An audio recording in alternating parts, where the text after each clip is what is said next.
Las personas narcisistas no aman a sus hijos.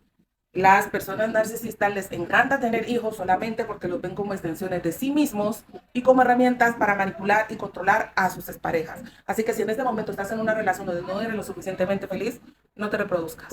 Aunque esta es una obra de ficción, créame que la realidad te la supera. Yo nací es por mucho la muestra de cómo actúa un padre narcisista que destruye a sus hijos él mismo, que destruye su sistema desde adentro. Dentro de las familias donde hay padres con rasgos o trastorno de la personalidad narcisista y hay muchos hijos, por lo general se desarrollan tres roles: el hijo dorado, el hijo chivo expiatorio y el hijo invisible. Yo les voy a hablar de cada uno de ellos con base a los personajes de la serie El Polígamo. Para empezar, tenemos a la hija dorada, que en este caso era Empume, una niña muy bien portadita, que hacía quedar muy bien a su papá. Él la usaba a ella como un accesorio de estatus porque era una hija como que quien dice vale la pena mostrar al mundo. Pero ella vivía constantemente con esa presión de ser perfecta porque sabía que en el momento que fallara iba a dejar de tener la atención que le daba a su papá. Y como ella lo veía ser un padre de una manera completamente distinta, como era con su hermano, ella no quería vivir lo que vivía su hermano. Y a pesar de todo esto, de ser la hija dorada, eso no la salvó ni evitó que su papá le aplicara todo lo que un narcisista le aplica a sus hijos. Porque ella se la pasaba suplicando el más mínimo destello de afecto genuino de parte de su papá. Porque sí, ella recibía atención, pero solamente cuando ella cumplía las expectativas de lo que él esperaba. Ustedes pudieron notar que cuando ella empezó a rebelarse contra él, automáticamente ella dejó de existir para él. Y lamentablemente, por mucho tiempo, como quien dice, la identidad de ella estuvo 100% ligada a su relación con su papá. Y como les decía, ella al ver cómo él era con su hermano, ella desarrolló un miedo terrorífico a vivir lo mismo que su hermano, que era el rechazo. Sin embargo, llegó un momento que ella le dejó de importar porque se dio cuenta que su papá no tenía remedio.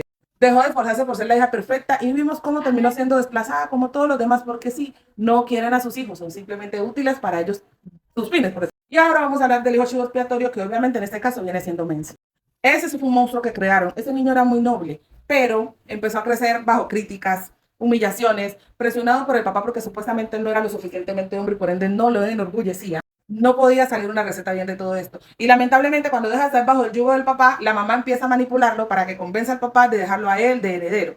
Lo que causa que ese termine repitiendo el mismo patrón violento de su papá. Porque, o sea, lastimosamente hay patrones que se repiten si no se intervienen. Por ser el hijo chivo expiatorio, este recibe la peor parte en todo.